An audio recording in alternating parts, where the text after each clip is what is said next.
se supone que debe hacer control prenatal será el médico. Pero por facilismo, yo diría, de ociosos, lo delegan funciones. Entonces, ¿a quién le dan esto? El control prenatal, a la obstetriz, a la obstetra. Le delegan. Ah, qué bien por ellas, pues, ¿no? Entonces, ella lo hace. Hay casos en los que una gestante puede referirse a un hospital, Lorena, regional, puede. Pero ¿quién tiene que firmar la referencia? El médico, aunque se supone el médico es el jefe de esa zona, ¿no? De ese área. Entonces la obstetriz hace la historia clínica, se supone dentro de sus limitaciones ha evaluado, ha hecho una historia clínica, anamnesis, examen físico, concluye que esta gestante debe ser llevado a un hospital. Entonces le lleva esa historia al médico y el médico solo lo firma. Y cuando llega al hospital, entran por emergencia generalmente, el ginecólogo que está ahí revisa la historia o la hoja de referencia, también revisa a la gestante y no amerita. ¿Qué hace? ¿Qué haría? Bueno, si es un pata muy maluco, lo devuelve. Claro. Lo devuelve. Le llama la atención a la obstetriz y la obstetriz dice, no, pero esto lo está enviando el médico. Y el médico queda mal, ¿no? Y pierde autoridad ¿con quién? ¿O frente a quién? A la enfermera, a la obstetriz, pues de esa zona, ¿no? Pierde autoridad. Entonces, de esa parte, el médico ha perdido autoridad, ha perdido liderazgo. Ha perdido. Cuando hay muerte materna en la región, yo soy el consultor de la región del Cusco, y cada vez que hay muerte materna, los de Jerez nos llaman, o me llaman, ¿no? ¿Quién presenta el caso de esa muerte? No es el médico. Hasta para eso, ocioso el médico. ¿Quién presenta? Hasta el biólogo presenta. O la enfermera, o la obstetriz. Y el médico no, ni va. Eso, por ejemplo, a ustedes les interesará más pues, que a mí. Porque cada vez más las otras carreras de salud van avanzando, ¿no? Y el médico se va quedando. Eso, por ejemplo, yo no sé si en los otros cursos les habla. Alguien tiene que hablarles eso. Alguien. Entonces, el control prenatal, las normas, si ustedes revisan, las normas dicen, debe ser hecho por el profesional más capacitado. Teóricamente en ese rango de médico general, las chicas de obstetricia, enfermería, ¿quién es el más capacitado? Será pues el médico, ¿no? Pero en otros países, en lo que han revolucionado lo que es salud, ¿quién hace el control prenatal? Los médicos familiares. Medicina familiar. Medicina familiar es una especialidad en la que rota por las 4 grandes especialidades. Rota un año, creo, 6 meses, 8 meses, por decir medicina general, pediatría, ginecología, cirugía. Entonces ellos estarán pues más capacitados por la misma rotación que han hecho, por decir un año en ginecología obstetricia, de hacer el control prenatal en los pueblos. ustedes entran en Inglaterra, por decir, en los países donde ya la razón de mortalidad es casi cero, lo atienden pues en los pueblos los médicos familiares. De esa manera uno detecta, como vamos a ver tempranamente, las complicaciones que pueda presentarse, ¿no?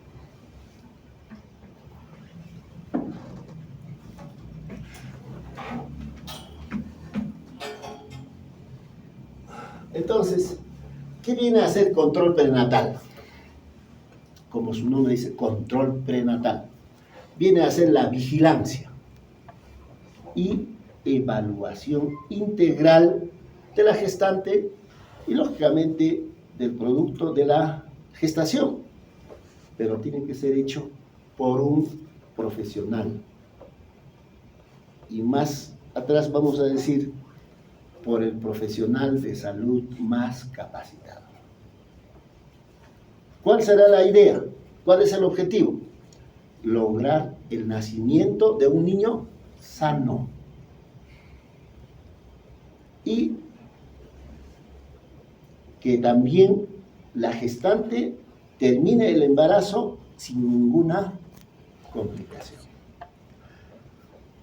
Cuando vamos a hablar de aborto, por ejemplo, vamos a hablar de aborto terapéutico. Entonces estamos diciendo niño sano, para lograr un niño sano. Pero si el profesional de salud que hace control prenatal detecta alguna malformación, corroborado ecográficamente, y se concluye que es o se trata de una malformación incompatible con la vida fuera de la cavidad uterina, entonces entramos al aborto terapéutico. ¿Por qué? Porque no se cumpliría esto, ¿no? Niño sano. Porque la idea es que el niño nazca, pues, como debe ser, para que no sea una carga para la familia, y no es solo para la familia, también la sociedad, ¿no? Entonces, en el control prenatal trabajamos en función de la gestante y del producto de la gestación. Entonces, hay un término que se aplica: binomio madre-feto, o madre-niño, madre-hijo, binomio.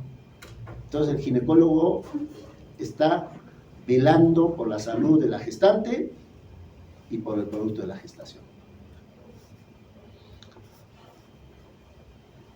Hay casos en los que el ginecólogo decide y prioriza, ¿no? Si yo tengo, por ejemplo, una gestante de 18 semanas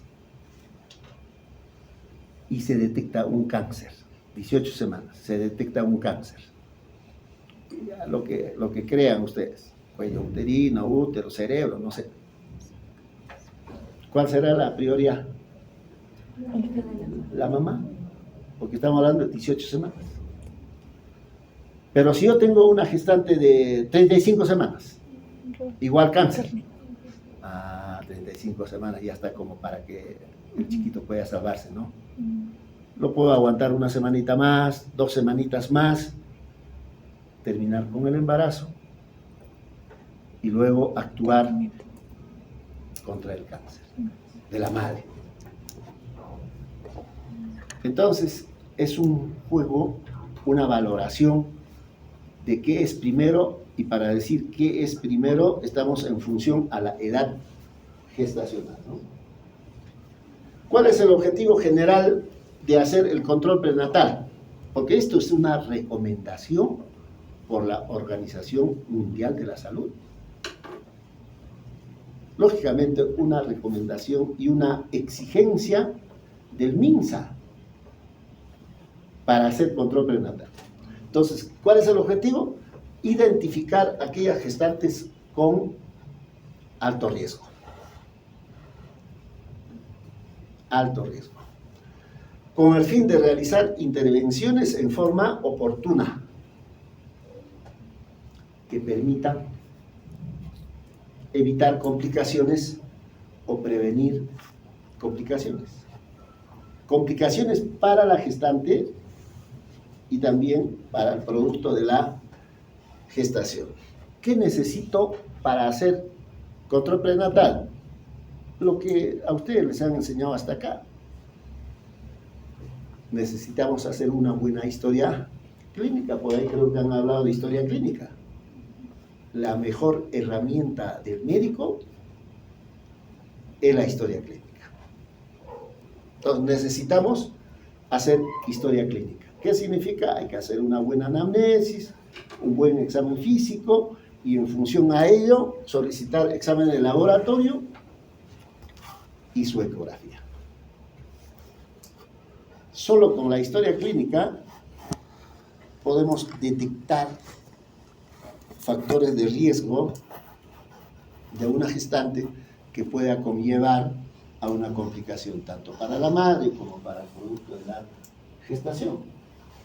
Dentro de los objetivos específicos, durante el control prenatal, el quien hace control prenatal tiene que informar a la gestante. Informar. ¿Qué significa? Proporcionar información sobre, por ejemplo, nutrición. ¿Qué debe de comer la gestante? ¿Pero para qué, no es cierto? ¿Qué debe de comer y para qué? Entonces, en mi época de alumno, por ejemplo, entró la moda de omegas. ¿Para qué? Para prevenir la preeclampsia. Preeclampsia. Entonces, acá mis paisanos sabrán sobre esto. No, no es cierto. Ahora, uno tiene que, cuando uno habla de nutrición, se supone tenemos que enseñar a las gestantes qué debe de comer. ¿Qué tipo de productos recomendarían? ¿Qué le recomendarían? ¿Qué le recomendarías tú? Tú que estabas con permiso de salud. Una dieta balanceada. Dieta balanceada. Muy bien.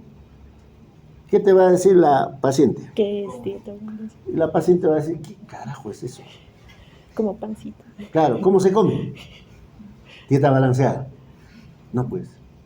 O sea, ahí el médico tiene que ponerse en su caso de la paciente, ¿no? Porque ¿qué sabrá, pues, dieta balanceada de la paciente? Entonces, una forma de decir a la paciente, señora, usted tiene que comer. De los 3 productos importantes, ¿cuáles son esos 3 productos? Proteínas, hidratos de carbono, las grasas, ¿no es cierto? Las grasas son los 3. Porque los otros son complementos, ¿no? Entonces uno tendría que decir, señora, si bien es cierto, uno tiene que comer esto, pero de estos 3, lo más importante es, o son las proteínas. Ahora, la paciente va a decir, será por proteínas, ¿no? ¿Dónde encontramos las proteínas? En esto. Ya está. Entonces, ¿cuál es la otra? ¿Y por qué? ¿Para qué? Entonces, ahí viene de los pescados, de omegas. Ahí viene recién.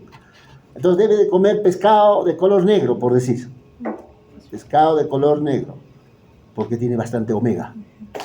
¿Y para qué sirve omega? Tiene que ver cerebro, ¿no? Formación del sistema nervioso central. Entonces, cuanto más pescado coma, ahí están las proteínas, ese chiquito va a estar súper bien, ¿no?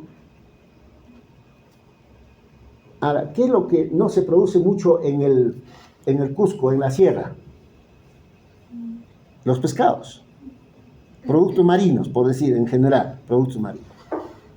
Por lo tanto, ¿qué consume menos? Yodo. Yo en el hospital, cuando antes hacía consulta, yo veía a una señora que entraba bien lenta y habla muy despacio, pensando mucho. Esta chica viene o de Paruro, o de Maras, o de tal sitio. Yo por saber, ¿de dónde es usted? De Paruro. Yo ya. Entonces, en la sierra en general, Puno, Apurímac, Cusco, se consume poco yodo. Y en los productos marinos hay bastante yodo. ¿Y el yodo para qué es importante? Tiene que ver también con que la gente cuando nace sea pilas, ¿no?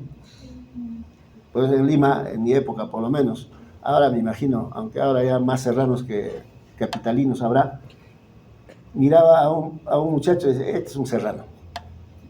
Pero yo me preguntaba, ¿y cómo reconocerá? Por lo que es lento.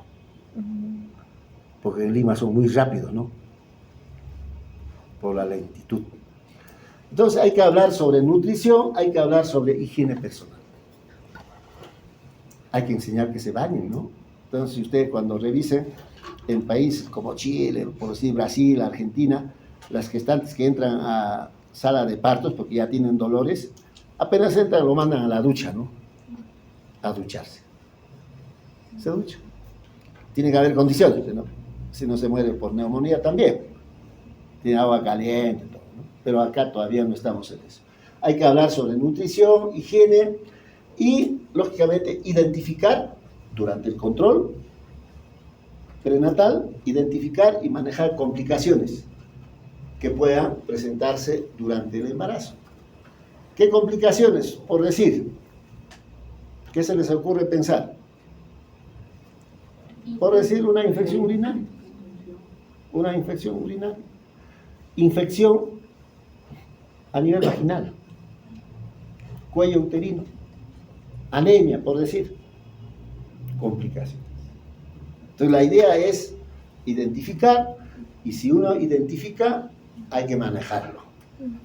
Esa parte, por ejemplo, tendrá sus limitaciones, pues la enfermera, la obstetriz, personal técnico tendrá sus limitaciones, pero el médico se supone que tiene que estar preparado para ello, ¿no? Esto es el otro punto importante. En el control prenatal tenemos que desarrollar, o se debe de desarrollar, un plan de atención del parto. Plan de atención del parto. Cuando uno habla de plan de atención del parto, significa esta gestante donde debe atenderse el parto. Lugar de atención. Segundo, ¿quién va a atender? Personal que debe de atender. Transporte. ¿Cómo se interpreta eso? Entonces vamos a suponer, ustedes conocen Pucyura. ¿Pucyura tendrá ambulancia o no? Seguramente que no. Pucyura. Entonces cuando uno habla de transporte, en mi época se transportaba a través de camillas. Uno fabricaba 2 palos, palitos, un cuero encima, 4 personas cargando, ¿no? Hasta punta de carretera. Lejos. Entonces, cuando uno habla de Pucyura, si Pucyura no tiene ambulancia, alguien tiene que tener un carro, alguien. Entonces, tener su teléfono, por decir, teléfono. Porque se supone en el control prenatal, como vamos a mencionar, ya se va a determinar fecha probable de parto. Entonces, si sabemos fecha probable de parto, hay que comprometer al señor, señora que tiene su carro, por favor, quizás arranque el trabajo de parto en la noche, va a tener que apoyarnos, ¿no? Se le pagará, ¿no es cierto? Entonces, transporte. Hasta eso hay que planificar cuando uno hace el plan de atención de parto. Recursos, tiene que juntar su platito, pues no. Tiene que dejar de tomar su cerveza y guardar plata, ¿no? Lógicamente, todo eso, si es que se presenta, pues, la complicación, ¿no? Si no se presenta complicación, sin problema, ¿no? Y el otro objetivo, ayudar a preparar a la gestante para lactar. Por eso que hay un tema de lactancia, ¿no? Entonces, en el control prenatal, la persona que atiende el control prenatal tiene que preparar el pezón. Porque me imagino es delicadísimo el pezón antes del primer hijo, ¿no? Entonces, ¿cómo es la preparación? Uno coge el pezón, como se dice, hay que sacar callo al pezón. ¿Por qué? Porque cuando el chiquito empieza a lactar, si no se ha preparado, va a empezar a presentar fisuras, grietas. ¿Eso qué me va a llevar? Una infección. Entonces, una mastitis. Ojalá que a ustedes no les pase. Un absceso que duele. Y eso es porque no se ha preparado. Entonces, además de preparar el pezón, hay que enseñar dónde está la leche. ¿Está en el pezón o en otra zona? ¿Dónde estará? No está en el pezón, ¿no es cierto? Está a nivel de la areola. Entonces las chicas, si no se han preparado, solamente introducen a la boquita del niño el pezón. Como la leche no está ahí, el chiquito se molesta, ¿no? Comienza a mascar, ¿no? Jalonea, ¿no? Y ahí ocasiona lesiones. Y también se debe enseñar pues la técnica de la lactancia. Llegan al hospital, las chicas no saben ni siquiera, entonces uno, oye, ¿ha hecho control prenatal? Sí, pero entonces si ha hecho la persona que hizo el control, no la ha enseñado, ¿no? El control prenatal debe ser eficaz. ¿Cuándo decimos que el control es eficaz? Esté a cargo de un personal de salud calificado. Entonces, en nuestro medio, en el Perú estamos hablando, ¿quién será el más calificado? El médico general. Un poquito más, seguramente el médico familiar. Ya está calificado. Y de acá de 20 años, ahorita recién estamos copando con ginecólogos en los hospitales. Pero de acá a 2, 3 años, ginecólogos ya no vamos a necesitar en los hospitales. ¿Dónde tienen que ir? Capitales de provincia. Y habrá ginecólogos ahí. Y así poco a poco va a ir avanzándose, ¿no?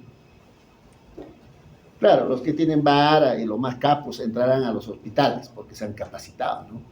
Pero el común general se va a ir a los pueblos. Por eso les fastidio en el hospital a los médicos jóvenes, ginecólogos. Yo les digo, ¿no? Yo si fuera el dueño de este hospital, la mitad de los ginecólogos los voto a los pueblos. Porque a veces no hacen lo que tienen que hacer, como debe ser. Y ustedes cuando lleguen al internado se van a darse cuenta. Entonces, lo más importante es que el control prenatal esté a cargo por el profesional de salud más calificado. ¿Qué más? Este personal capacitado tiene que promover la prevención de enfermedades, que serían las enfermedades intercurrentes, se dice. Ya sea nutricionales, ya sea de tipo de infección, prevenir. Entonces, si yo quiero prevenir anemia, ¿qué tengo que hacer? Suplemento de hierro. Tengo que suplementar con hierro. Eso está en la norma. Cuánto de hierro, a partir de qué edad gestacional, todo está en la norma. Solo que hay que dar una revisadita a la norma. Además, detectar, manejar las complicaciones, en este caso de enfermedades. Estamos hablando otra vez. Si yo tengo una bacteriura asintomática, si no le doy tratamiento como en la etapa de bacteriura asintomática, la posibilidad de que esta gestante pase a una pielonefritis, que es más grave, y me puede llevar a un shock séptico, es alto. Entonces también la norma dice que las gestantes en el primer control prenatal tienen que tener examen completo de orina y detectar lo que es la bacteriura asintomática y darle su tratamiento. detectar temprano y manejo oportuno de las complicaciones obstétricas. ¿Cómo lo interpretan ustedes? ¿Cómo interpretarían? Entonces hemos dicho, tanto el control prenatal como la atención de parto debe ser hecho por profesional de salud capacitado, ¿no? Cuando uno atiende el parto, ustedes van a ver en el internado, una que no tiene factores de riesgo, se puede complicarse en el parto. ¿Con qué? Por decir, no saben atender el parto, las maniobras de atención de parto no lo hacen adecuadamente y se desgarró el cuello uterino. Y una hemorragia de esas, ¿no? Entonces, imagínense eso, desgarro de cuello en los pueblos Yusco Quiñota. ¿Saben dónde está el Yusco Quiñota o no? No saben nada. Guancha nomás conocerán. Yusco Quiñota. Yusco Quiñota es un pueblo, un distrito de Santo Tomás, Chumbivilcas. De Yusco Quiñota a Chumbivilcas estará, ya en el mejor de los casos, 1 hora y media.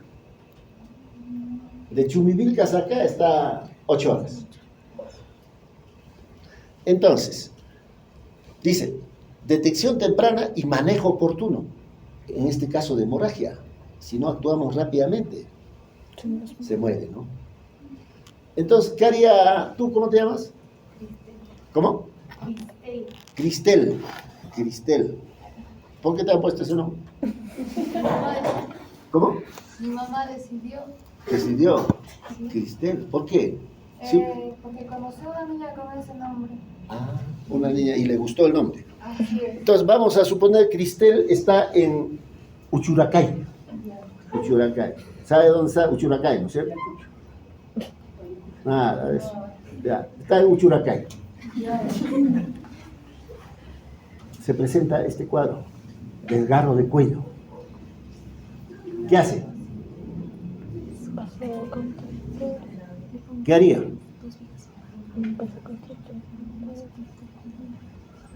¿Qué harías tú? Nada. ¿Tú qué harías? Tú que estás rascando la cabeza. ¿Qué harías? Nada. ¿Tú qué harías? Nada. Si me preguntan a mí qué haría, primer paso, tendría que encomendarme a los acus, ¿no? O a Diosito, ¿no? Tendría que encomendarme. Dios mío, ayuda. Bueno, esa es una broma. Claro, Ese rato. claro, claro. Entonces, pero en el hospital se presenta eso en el acto, soluciona, ¿no? ¿Por qué? Porque están capacitados, ¿no? Entonces, ¿qué harían en esos pueblos? Yo les pongo a los residentes esto, entre hacer una cesárea, reparar el desgarro, porque ahí es reparar. Hay un término que se llama en obstetricia, hay que cerrar el caño en una hemorragia. En cualquier hemorragia, se fractura, sangra de acá, ¿qué hace? Torniquete, hay que cerrar el caño. Si no, se va a morir la mujer. Entonces, les digo, cesárea más fácil que reparar cuello uterino. 2. Si estoy en los pueblos, no estoy capacitado, lo que tú dices, ¿no? Abriré pues 2 vías, una buena vía. ¿Con qué catéter? Más, el que pase más. Ya, ¿cuál es ese? Porque yo tengo que ordenar a la enfermera, a la obstetriz, al técnico. No puede ser el más grueso. ¿Y cuál es el más grueso? 12, no. 20, 18, 20, ¿no es cierto? 2. Taponar, pues no. Taponar, pues la vagina, ¿no? Si estoy seguro que es un desgarro, tengo que estar seguro. Porque puede sangrar por hipotonía, por atonía, desgarro de cuello, desgarro de vagina. Bueno, periné también, pero periné miro y veo pues que está desgarrado, ¿no? Entonces tengo que estar seguro que es por desgarro, ya sea de cuello, ya sea de vagina, le meto tapón, pues, y me lo envío. Porque si es por atonía, hipotonía, eso no va a parar. Le meto tapón, igual, ¿lo va a botar, pues? Entonces, ahí viene otro término que ya me imagino sabe. Lo más importante es hacer el diagnóstico. Porque el tratamiento está en función en este caso, si digo desgarro de cuello, tapón me va a funcionar. Por lo tanto, lo que estoy colocando en tapón está perfecto. Pero si me he equivocado y es una atonía, eso no sirve. Esa mujer se va a morir. ¿Se entiende la idea, no sé? Muy bien, entonces, detección, manejo de complicaciones. Por eso que en el MINSA, alguien, imagino les ha hablado de programas, no sé, se habla de cabeceras de redes. Cabeceras de redes. ¿Qué significa, por ejemplo, hablando de acá de Urcus? Urcus, ¿capital de qué provincia es? ¿Capital de dónde es? Tú, es geografía, ¿no es cierto? Quispicanchis. Entonces, Urcos es cabecera de red. Todo lo que es, desde donde produce bastante remoto, ¿cómo se llama? Marcapata. Marcapata, 15.000, el lugar donde está cerca el señor de Coyurite, más acá, todo ese valle de ahí, siempre llega. Entonces lo ideal es que en ese centro, que es cabecera de redes, tiene que haber pues un especialista que solucione. Si no hay, de frente traen hasta regional. Se pierde tiempo, ¿no? Y se pone en riesgo la salud de la mujer o del paciente en general.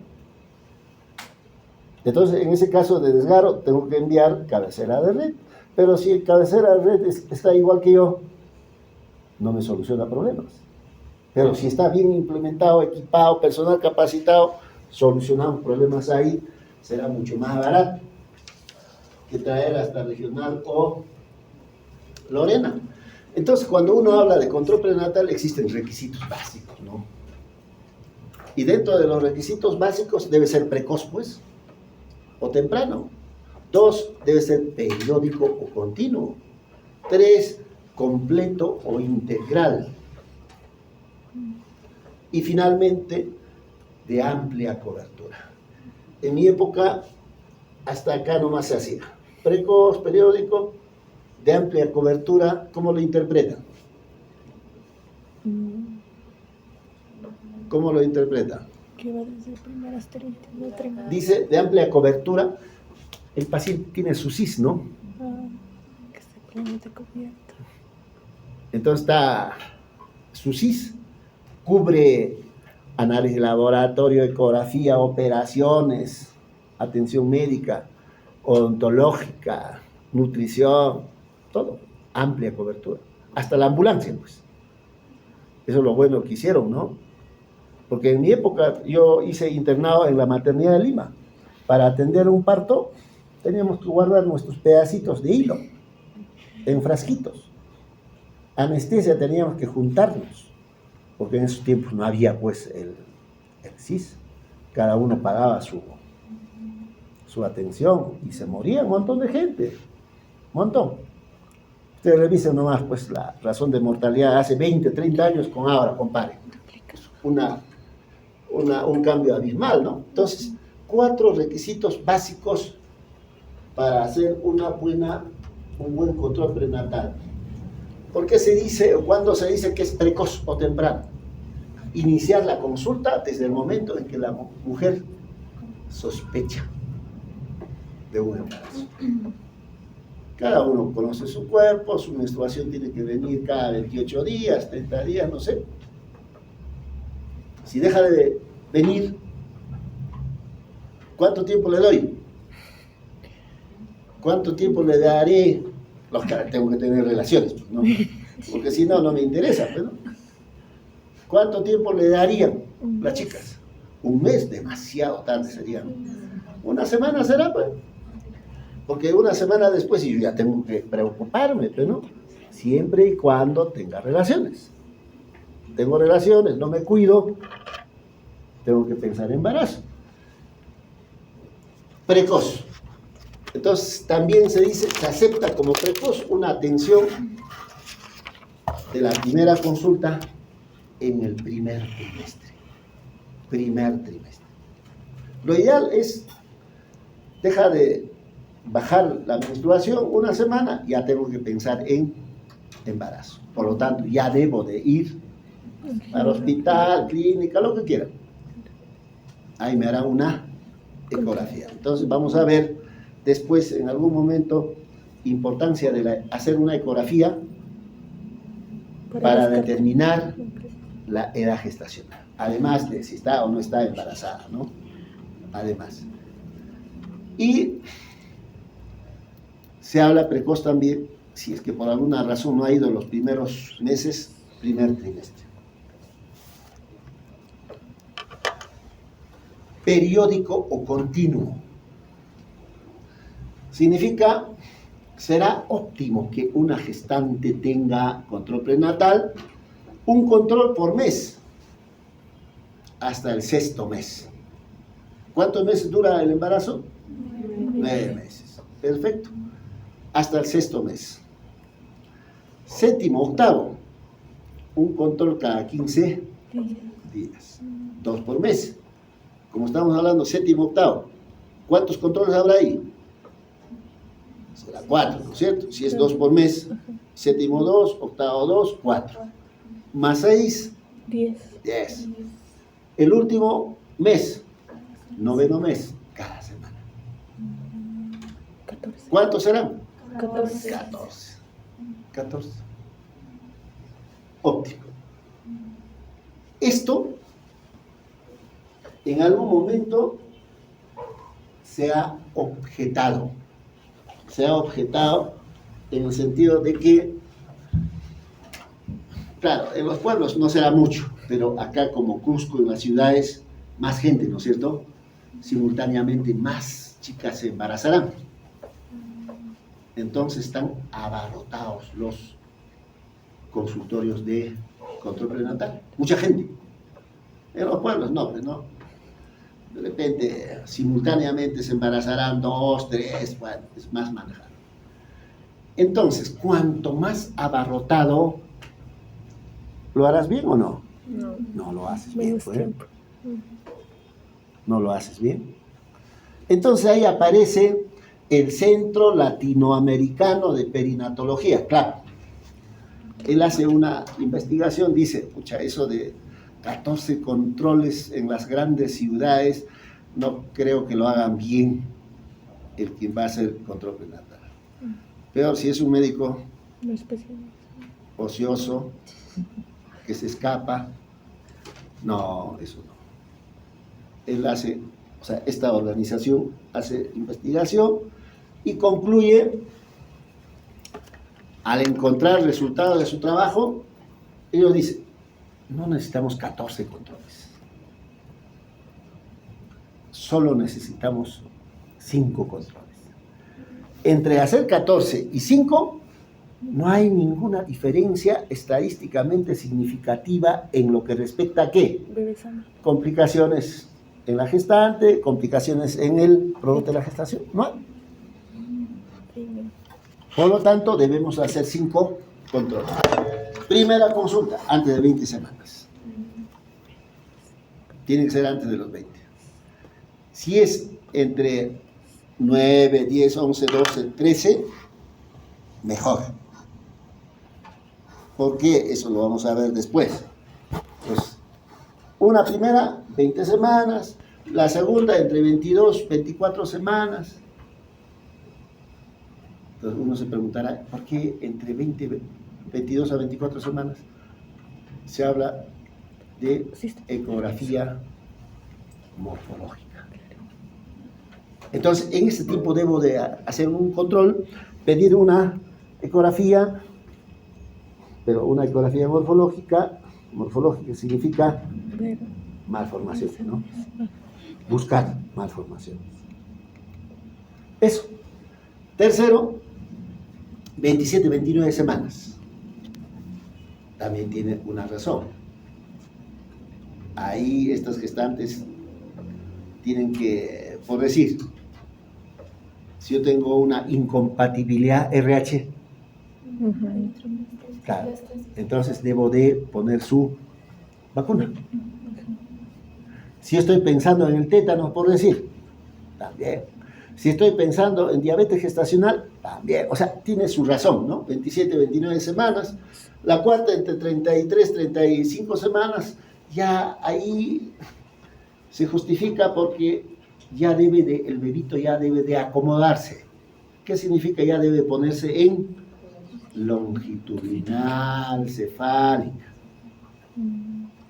Si no se ha puesto de cabeza hasta esa edad gestacional, estamos hablando de 35 semanas, se va a quedarse en podálico o en transverso.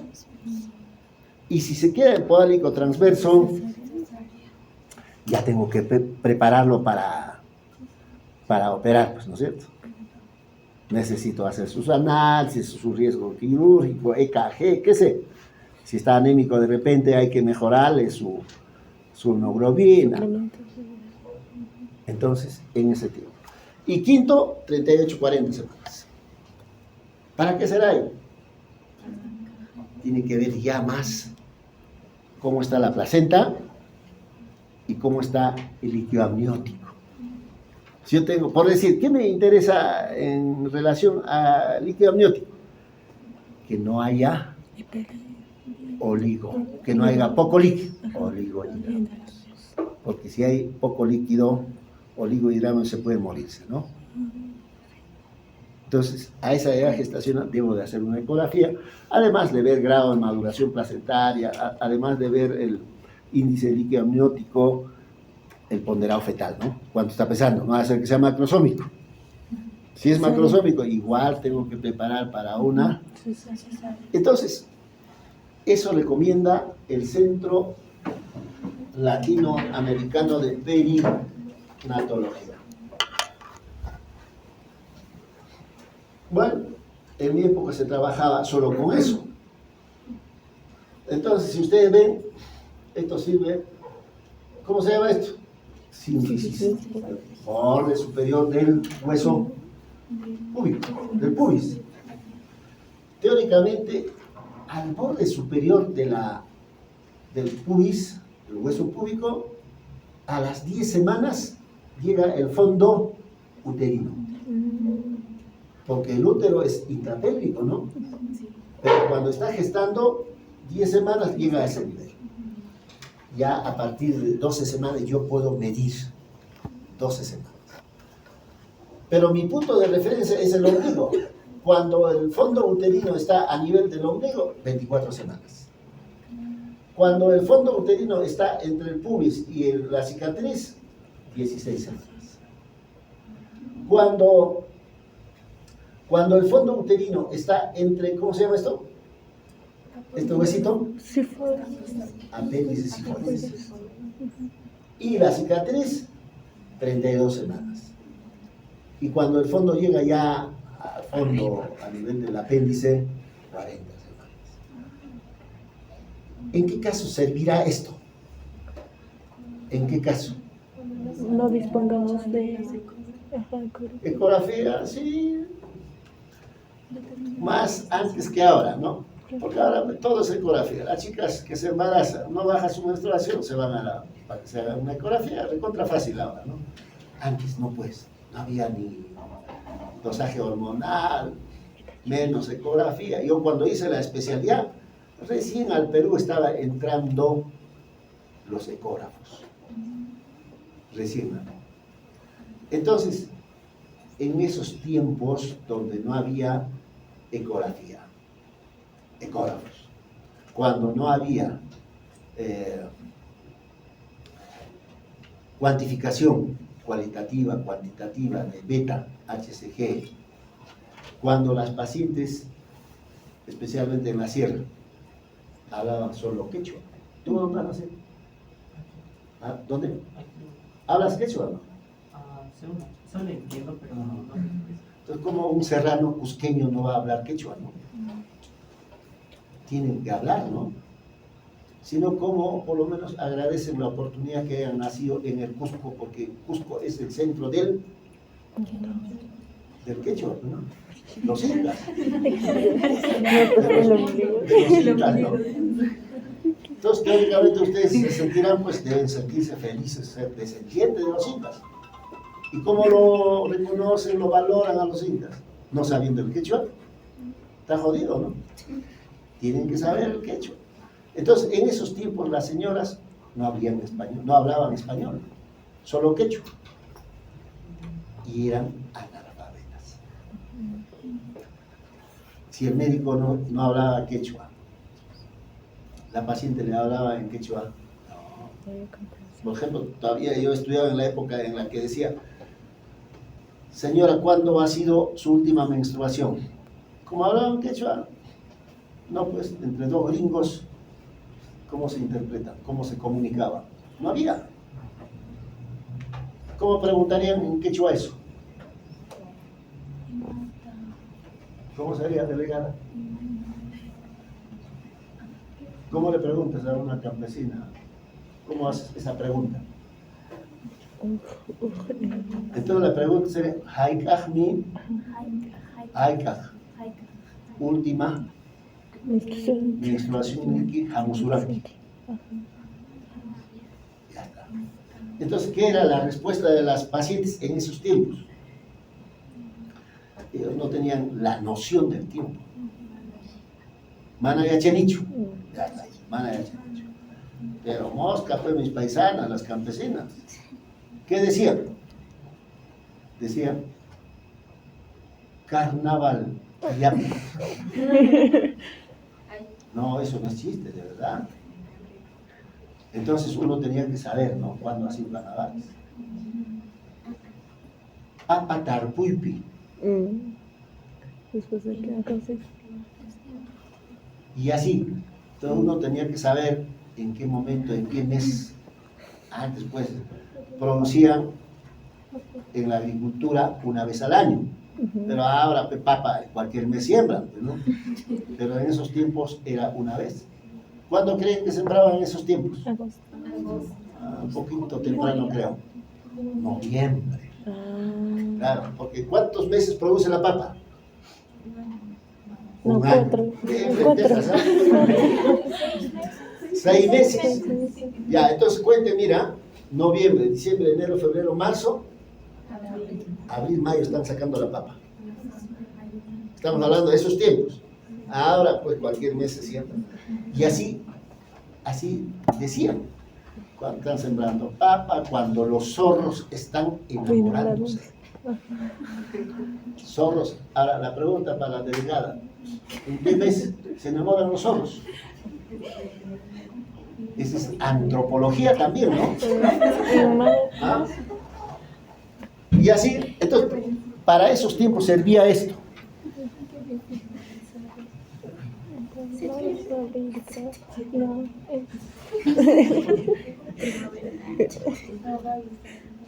Entonces, cuando uno habla de control prenatal, en mi época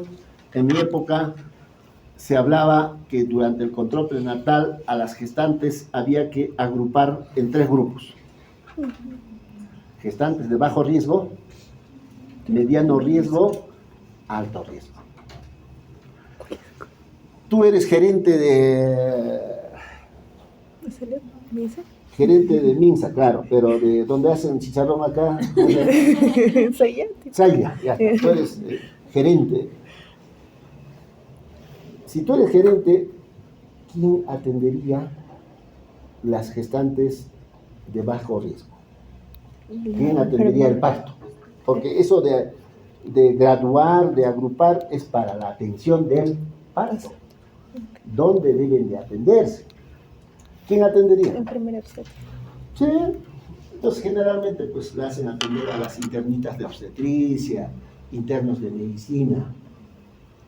Mientras, de alto riesgo, generalmente lo atienden, pues, el médico general, o la obstetriz, o el ginecólogo, ¿no es cierto? ¿Qué se ha visto? Se ha visto de que las consideradas de bajo riesgo incluso tenían más complicaciones que las gestantes consideradas de alto riesgo.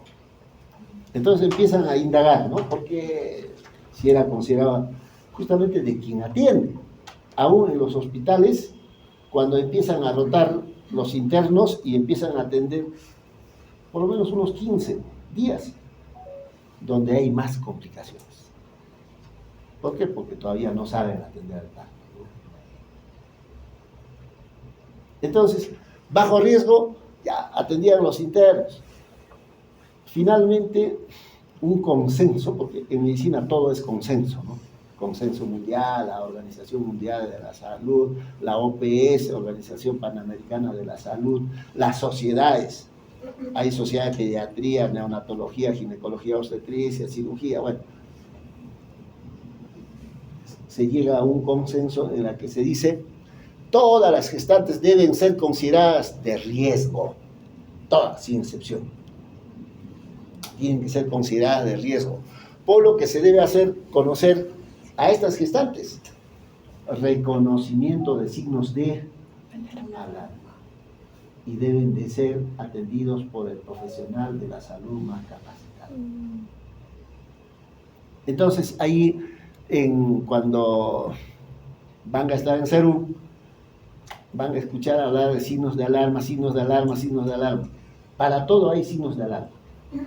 Todas las gestantes, cuando viene se le dice, señora, si duele la cabeza, tiene que venir. ¿En qué estarías pensando si duele la cabeza? ¿Tú en qué estarías pensando? ¿Tú? Pensé que me iba a decir, se ha peleado con el marido. Está renegando. También está renegando, pues duele la cabeza. Pues. Lógicamente, el signo de alarma cefalea pensando siempre en preeclampsia. Pues, ¿no? Preeclampsia. Y tiene que venir. Pero, ¿cuál será la primera causa de cefalea en neurología? ¿Qué les ha dicho? No creo. ¿Tensional? ¿Tensional? Entonces, muchas de estas gestantes que dicen que duele la cabeza vienen al hospital pensando en que es preeclámptica. No es preeclámptica. Entonces, ¿por qué ha sucedido eso? Porque el quien la ha visto en los pueblos no está capacitado. Entonces, ¿cuánto ha gastado el Estado? Traer ambulancia, personal, toda una nota, ¿no? Pero si estará un personal de salud capacitado, no, esto no es preeclampsia. Entonces amplía la historia y dice, bueno, me he peleado con mi hermana por un terreno, por una vaca, qué sé, pues, ¿no? Entonces, signos de alarma. Hay muchos signos de alarma que en vez de ayudarnos, más bien nos complican. Va a depender quién interpreta, analiza esos signos de alarma. Porque la interpretación tiene que ser en conjunto. El hecho de que tenga cefalea no necesariamente va a ser preeclampsia. Puede ser tensional, ¿no? ¿Cuál es la otra causa? Problema de visión, ¿no? Y así, ahora siquiera 100 causas de cefalea, ¿no? Pero la norma dice, hay que reconocer los signos de alarma. Y es mejor que venga aún por gusto, porque si no viene de repente, pasa y viene convulsionando. Eso es peor también. Entonces en el hospital Lorena hay médicos que reniegan, ¿no? Entonces yo les digo, oye compadre, si estas chicas, estamos hablando de las obstetrices, ¿no? Si estas chicas fueran ginecólogos, no traerían, pues, ¿no?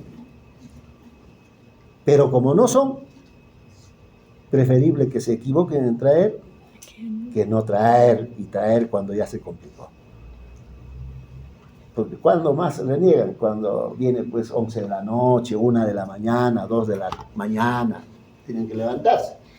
Entonces, en el control prenatal, en la primera consulta, hay que hacer una historia clínica, ¿no?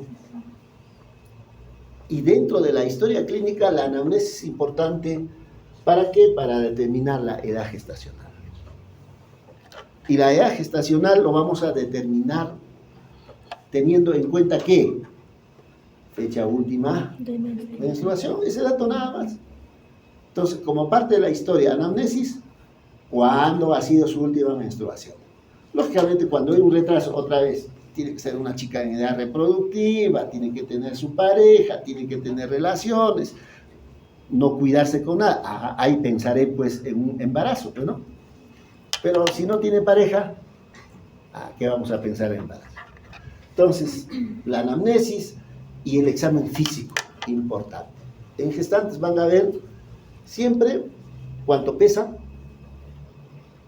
Todas las veces que viene al control prenatal hay que pesarlo.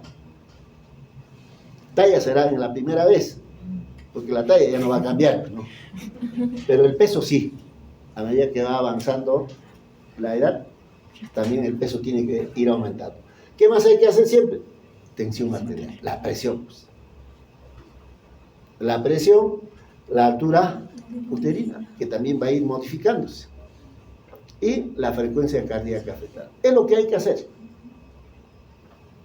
Por ahí, dependiendo, examinaremos miembros inferiores, buscando ¿qué? Edema. También haremos el examen de los reflejos, ¿no? Reflejos. Entonces tienen que tener su martillito, eso pensando en preeclampsia también. Preeclampsia. Y análisis de laboratorio. Pero dentro de lo que es examen físico, el peso, la presión, sí o sí, altura, sí o sí, lo que es la frecuencia cardíaca, sí o sí.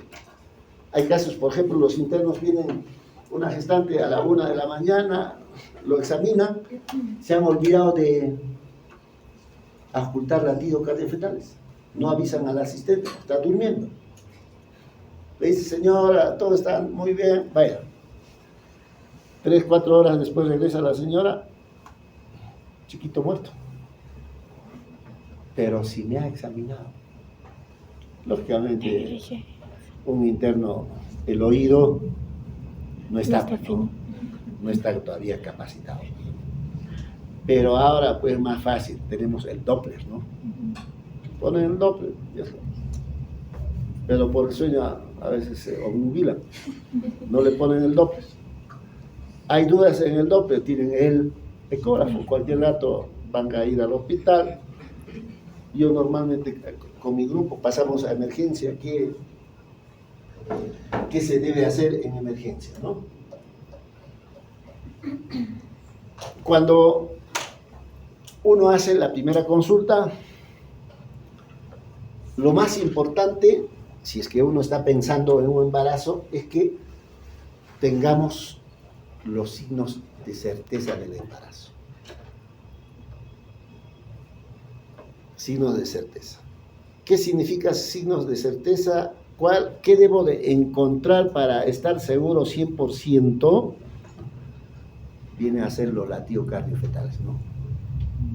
Latidos cardiofetales. ¿Con qué? Con el estetoscopio, binar, Doppler, ecógrafo. En estos tiempos se supone ver, signo de certeza, el saco gestacional, el embrión, latidos del embrión, signo de certeza.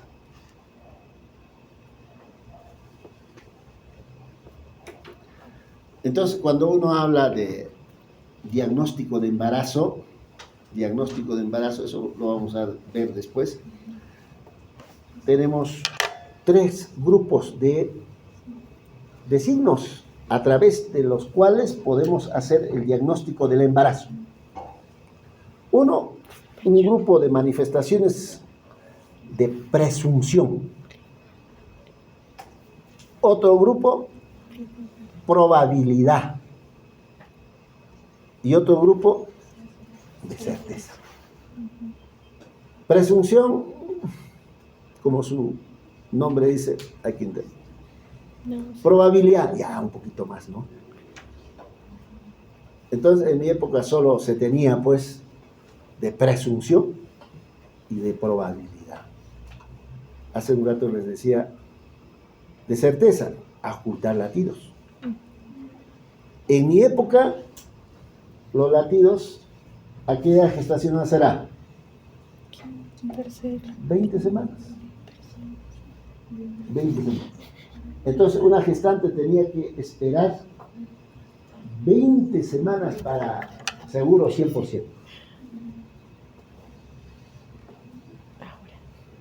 20 semanas. Ahora, lógicamente, tengo que estar también con el oído afinado, pues, para que a los 20 semanas escuche. Si es una gordita, un poquito fastidioso, ¿no? Y lo otro, en esos tiempos, 20 semanas, percepción de movimientos fetales. Percepción de movimiento. Entonces, percepción de movimiento y la ajustación de latidos. Entonces uno decía, estás gestando. Recién 20 semanas.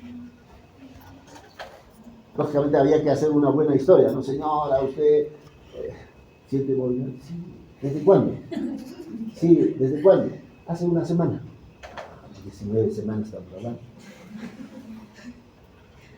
Otras decían, percibo movimientos a las 12 semanas. Ay, chicas, ahora 8 semanas ya percibo un movimiento. Es un cuento, ¿no? Ya mucha sugestión, ¿no? Pero eso a las 12 semanas sí se puede confundir porque con el peristaltismo intestinal. Entonces cuando dice a las 12 semanas, ya está bien, ¿qué me vas a contradecir?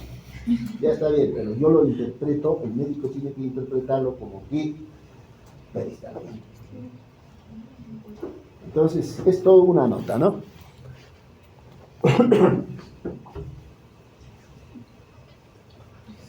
Más o menos para que tengan una idea, en la actualidad, si yo hago o quiero determinar, hay embarazo, ese embarazo está bien, ¿qué hago? Ecografía. Entonces, si yo hago una ecografía entre los 6 semanas y 9 semanas, o sea, 7, 8, 9 semanas, ya a los 6 semanas determino actividad cardíaca. 6 semanas. Lo estoy viendo con la ecografía. Y movimientos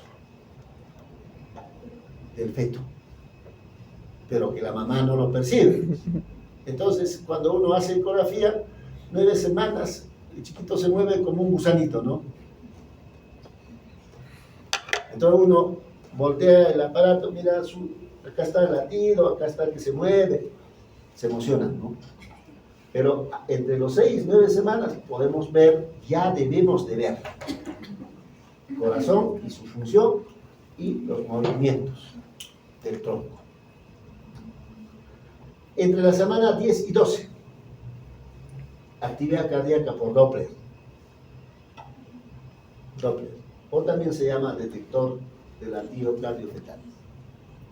Doppler. En mi época no había Doppler, solamente el estetoscopio y el pinar. Pinar, se los voy a presentar en algún momento.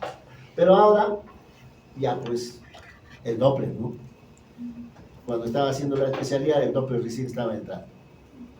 Con ese Doppler antiguo, 16 semanas, 14 semanas, después bajó a 12, ahora ya a los 10 semanas podemos ver la actividad cardíaca con el Doppler, ¿no? Entonces, cada vez más se va sofisticando la cosa. Entre 20 y 24 semanas, lo que ya les había mencionado, se debe hacer una ecografía, pero una ecografía morfológica para descartar malformaciones congénitas. Es la edad como para hacer. Semana 20, lo que les había comentado, movimientos fetales percibidos por la gestante.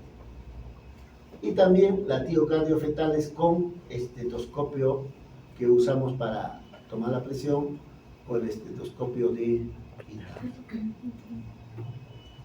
Entonces, en esos tiempos o antes, se tenía que esperar hasta 20 semanas para hacer diagnóstico de certeza de un embarazo. Ahora no. Como ven ustedes, 6 semanas para ver el corazón, pero para ver el saco con 4 semanas, ya uno ve un puntito, un saquito.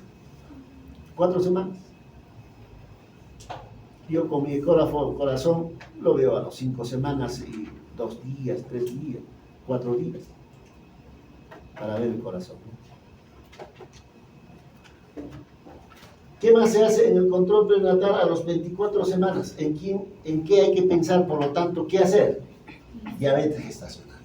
Entonces, cuando uno habla de diabetes gestacional, la edad en la que debemos de sospechar, por lo tanto, hacer los análisis que corresponden, 24 semanas y 28 semanas. Diabetes gestacional. Porque si se nos pasa la diabetes gestacional, tiene sus implicancias, tiene sus consecuencias. Por ejemplo, vómito, se puede vomitar. También distocia, pero vómitos, macrosomía fetales, preeclampsias. Entonces, a las 24 semanas tengo que descartar o detectar diabetes gestacional y volver a las 28 semanas. Si ahí no se presentó, no se va a presentar.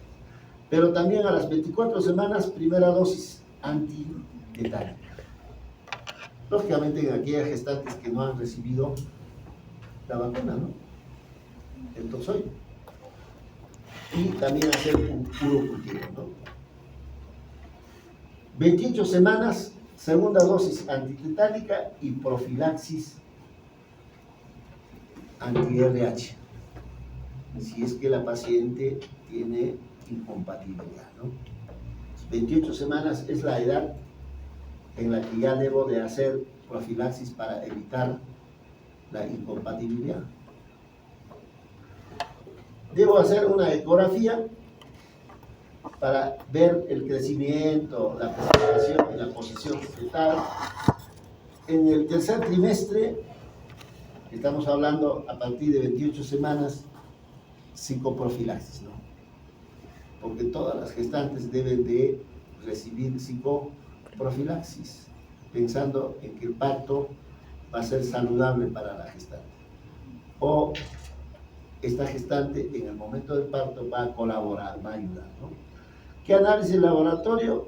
Hemograma, serológicas, urocultivo otra vez. Urocultivo. Y a las 35 semanas, en el Perú aún no se hace esto, detección de infecciones a nivel del cuello uterino.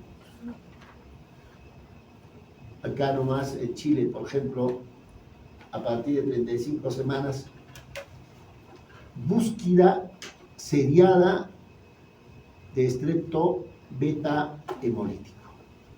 35 semanas.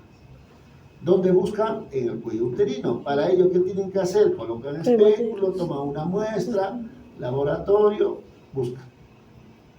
¿Por qué les interesa o por qué nos debe de interesar? Porque si hay estrepto, no le damos tratamiento, está relacionado con amenaza de parto pretérmino, está relacionado con el RPM, está relacionado con endometritis puerperal, está relacionado con sepsis neonatal. Entonces, buscando estrepto a la semana 35, evitamos todas esas complicaciones que tienen alto costo, ¿no? Y le damos tratamiento, pero en el Perú todavía no hacemos, ¿no? ¿Qué actividad de prevención hacemos durante el embarazo? Prevención del tétanos. La gestante debe tener 2 inyecciones de toxoide tetánico con intervalos de 4 semanas. ¿Qué significa? Si esta chica antes del embarazo no ha recibido, el toxoide tetánico no está protegido. Por lo tanto, tiene que recibir una dosis a las 24 semanas y otra dosis a las 28 semanas. Antes, más que ahora, se tenía bastante el tétanos neonatal, bastante tétanos neonatal. También, antes se tenía bastante sepsis puerperal por tétanos, sepsis. Ahora, lógicamente, se ve poco, poquísimo, casi no. ¿Por qué? Porque en la actualidad, pues, antes de embarazarse, las chicas tienen ya la vacuna, han recibido el toxoide. Y si no han recibido, como ahora es obligatorio hacer su control prenatal, en el control prenatal han recibido una dosis a los 24, otra dosis a los 28. Por lo tanto, el tétanos neonatal, casi nada. Sepsis, puede operar por tétanos, tampoco. Pero hay que seguir con esto, ¿no? Tienen que recibir. Hace un rato les decía, en todos los controles hay que determinar funciones vitales. De las funciones vitales, ¿qué me interesa? La presión y la frecuencia cardíaca, ¿no? ¿Qué más? Hay que determinar el peso. Hay que determinar la altura uterina. Hay que determinar frecuencia cardíaca fetal. Hay que examinar glándulas mamarias. Porque solo examinando las glándulas mamarias podemos detectar los pezones invertidos. Si hay pezón invertido, tenemos tiempo como para preparar ese pezón, esa glándula mamaria. O preparar también, ¿no? Aun cuando no tenga pezones invertidos, ¿no? Hay que preparar.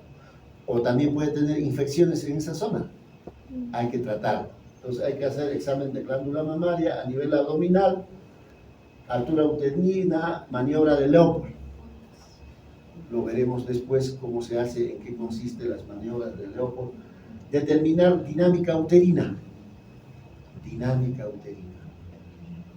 Y determinar la frecuencia cardíaca fetal. Entonces, a nivel abdominal, durante el control prenatal, todas las veces que vienen, altura, maniobra de Leopold, dinámica uterina, frecuencia cardíaca.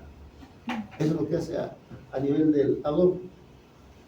Y a nivel pélvico, estamos hablando de control prenatal, hay que observar, ¿no? Por lo tanto, inspección del introito vaginal. ¿Qué tenemos que buscar? ¿Qué tendríamos que buscar? ¿Qué queremos? ¿Ver nada más? No, ¿no es cierto? ¿Para qué hacemos inspección del introito? ¿Qué queremos buscar? ¿Qué queremos encontrar? Y acá dice glándulas anexas. Entonces, lo que nos interesa en esta zona, ¿hay o no hay flujo, no? Y determinar las características del flujo.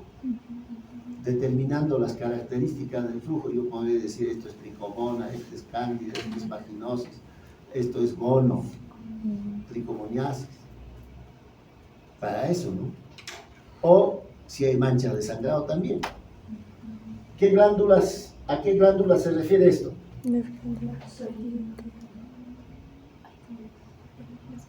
¿Qué dice nuestra delegada? ¿Qué está haciendo ahí chateando? ¿Qué estás chateando? Está enviando un mensaje a fulano. ¿Cómo? Ya. ¿Qué glándulas conoce por ahí? Esa es anatomía también, ¿no? ¿Qué dice atrás? ¿Qué glándulas conoce en esa zona? Bartolino, perfecto. ¿Qué más? Otro. Tú eres especialista. Otra glándula. Las glándulas parauretrales. ¿Qué otra glándula? Las glándulas de Skene. Claro. Esos tres grupos, ¿no? Pero existen más chiquitas, ¿no? Un montón. Pero lo más importante es los tres que hemos mencionado. ¿Y qué función cumple esas glándulas?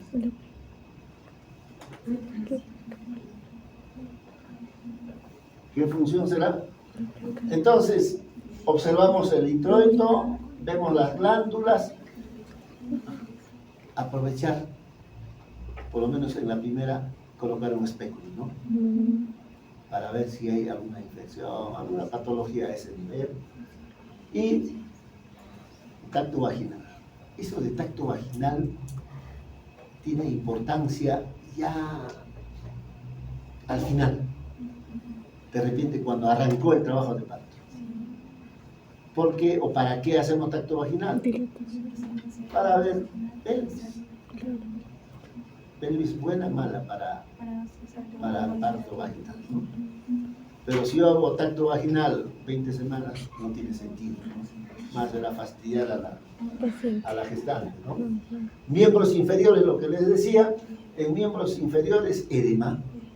Tengo que buscar edema, pero tampoco voy a buscar edema pues 20 semanas, 15 semanas, generalmente en el tercer trimestre. ¿Qué más? Los reflejos. Dos cosas, ¿no? Y dentro de los análisis laboratorio, grupo y factor, su hemograma, su glicemia, examen completo de orina, su RPR. A eso hay que agregarle su H y B. Ahora hay una prueba dual que determina RPR como el H y B. Pero son los análisis laboratorio básicos que no debe de faltar en una gestante. Y la ecografía, pues. Ya hemos dicho, la ecografía. Primer trimestre para ver edad gestacional. Segundo, malformaciones. La otra ecografía, 11 semanas, 12 semanas, 13 semanas, una ecografía genética. Genética. La morfológica, 20 semanas a 24 semanas. La morfológica. Y de ahí, ya al final, ¿no? Entonces, ¿cuántas ecografías estamos hablando? 4 ecografías. Y ustedes van a ver una gestante de 10 ecografías si quieren. Que puede ser porque ella, bueno, quería, o porque también los médicos, bueno, piden por pedir por gusto, ¿no? Hasta en el hospital tiene su costo. No paga la paciente, pero pagamos los que pagamos impuestos, ¿no? Entonces es malversación. Más ecografías por gusto. Esta es la tarjetita que está en las historias de gestantes que están en el hospital. Historia clave. Es una hojita nada más. Entonces, si uno analiza el nombre de la paciente, la dirección de la paciente, la localidad o donde vive, hasta su teléfono, tiene que estar todo esto llenado. Después vienen todos los antecedentes familiares, antecedentes personales, antecedentes obstétricos. O sea, en países ya desarrollados, solo esta hojita lo llena. En Lorena todavía tenemos esas historias como en medicina, ¿no?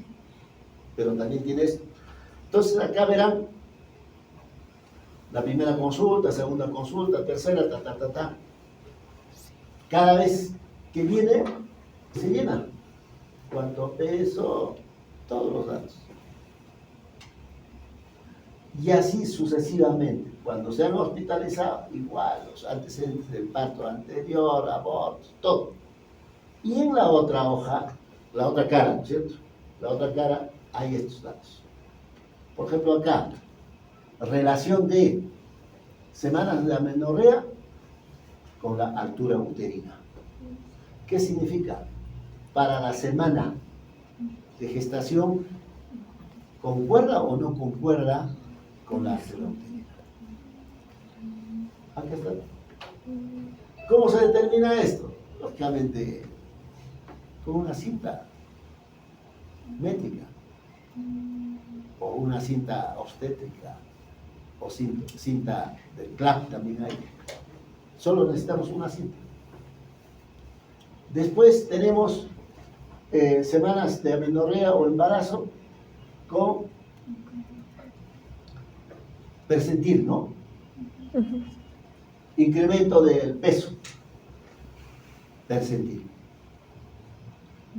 Entonces uno correlaciona a esta semana cuánto debe ser el peso materna. Lo ideal es que debe estar pues entre el 10 y el 90%.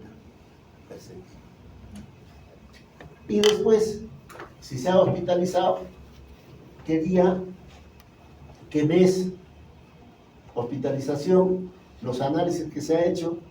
Acá, en caso de extravío, se ruega dirigirse al nombre, el domicilio, teléfono. Ahora hay facilidades, ¿no? Tiene teléfono, señora, encontré su cartilla, estoy en tal sitio, recoger. La paciente va, recoge. Entonces, en esa hojita nomás tenemos todos los datos que uno quiere buscar, saber. En esa hojita. Está en las historias. Cuando uno habla de control prenatal, el control prenatal se hace con cosas básicas, nada más. Cosas básicas, no se necesita mucha aparatos sofisticados, nada, básicos. ¿Qué se necesita? Gestograma. ¿Qué se necesita? Balanza. ¿Para qué? Para pesar. Tensiómetro. Una cinta obstétrica. Detector de latidos cardiofetales. El Doppler, por decir. Pero en mi época, el Pinar o estetoscopio común y corriente. Todo esto en el centro más alejado del Cusco vamos a encontrar, ¿no? Un gestograma, una balanza, un tensiómetro, una cinta. Eso existe. Es más, en la actualidad ya hay aplicaciones. Entonces, los internos, por ejemplo, unos capos, esas aplicaciones lo baja a su celular. Entonces, cuando viene la gestante por emergencia o por consultorio de señora, su última menstruación, agarra su celular, ya sale cuándo fecha probable de parto, cuántas semanas tiene. Pero en mi época había que, ni siquiera existía pues el gestograma, había que sumar y restar. Sumar y restar. Ahora a los internos le digo, oye, compadre, deja esa tontera, le digo. No pues, para sumar, restar, solo necesitamos una neurona. Creo que los internos hasta sumar y restar se han olvidado, o no han, es que como no se capacita, las neuronas también se vuelven ociosas, ¿no? No, nada que ver. ¿Por qué? Porque muy dependientes al, ¿qué se dice?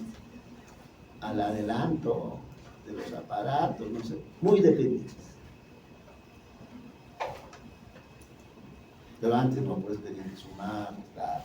Antes, si uno habla de fiebre tifoidea, tienen que tener alimentado acá, ¿no? Ahora no, te distraes, le preguntas sobre tifoidea, agarra, en el acto lo hacen, ¿no? Agarran su celular, buscan, y yo le digo, oye, compadre, deja esa tontería. Y no saben, porque no se han ejercitado. ¿Qué más? ¿En qué estado? Este es el gestograma, ¿no? Sencillo, gestograma. Prácticamente es un disco, ¿no? Es un disco, les voy a traer para la clase que viene, es un disco calendario con información obstétrica. Disco calendario.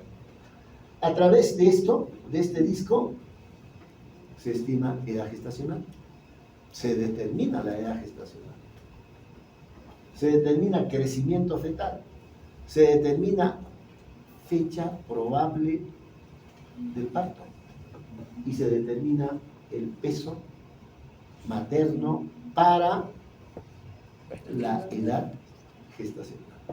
O sea, esta cosita nos da varios datos, ¿no? Y para hacer el control prenatal, esto pues vende en cualquier, los laboratorios regalan también. Entonces, solo con esto podemos hacer muchas cosas, ¿no? Solo es cuestión de querer hacer. Muy bien, yo creo que hasta ahí avanzaremos. El miércoles nos veremos.